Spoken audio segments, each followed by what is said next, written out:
দেখো কেপি এসআইতে আসা একটি কোশ্চেন, একটি বাস চালক একই দিকে চলা একটি বাসকে তার সামনে 40 মিনিট দূরত্বে দেখতে পায়। 20 সেকেন্ড পরে বাসটি তার থেকে 60 মিটার পিছনে চলে যায়। যদি অ্যাম্বুলেন্সের গতিবেগ 30 কিমি/ঘন্টা হয় তবে বাসটির গতিবেগ কত? এরকম কোশ্চেন দেওয়া থাকলে আমাকে কী করতে হবে? দেখো দুটো দূরত্ব দেওয়া আছে, আবার দুটো গতিবেগ দেওয়া আছে, তাহলে আমি এখানে কী করবো? সব আপেক্ষিক করে নেব। তাহলে আমি বাস আপেক্ষিক বেগ কত করব? আপেক্ষিক বেগ দেখো দেওয়া আছে, এটা হচ্ছে 30 অ্যাম্বুলেন্সের বেগ, আর বাসের বেগটা ধরা হয়েছে ধরো এক্স। তাহলে আমি করবো 30 - এক্স। যেহেতু প্রশ্ন দেখো সবাই মিটার পার সেকেন্ড আছে, তাই এটা মিটার পার সেকেন্ডে করে নেবো। কিমি থেকে মিটার পার সেকেন্ড করতে হলে কী হবে? 5/18 দ্বারা গুণ হবে, মিটার পার সেকেন্ড। তারপরে বলেছে দেখো, আর টোটাল দূরত্ব কত? টোটাল ডিস্টেন্স দেখো 40 + 60 দেওয়া আছে, মানে 40 মিটার দূরত্ব দেখছো, কিছুক্ষণ পরে 60 মিটার চলে গেছে, তাহলে 40 + 60 = 100 মিটার।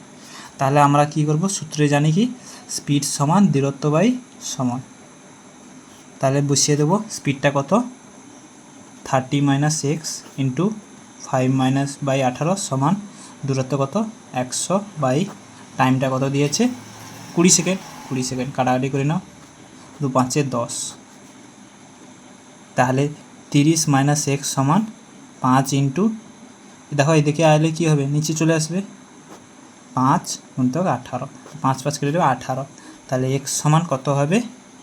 30 - 18। দেখো এক্সট্রা এদিকে চলে নিয়ে আসছি, 18টা এদিকে, 30 - 18 মানে 12।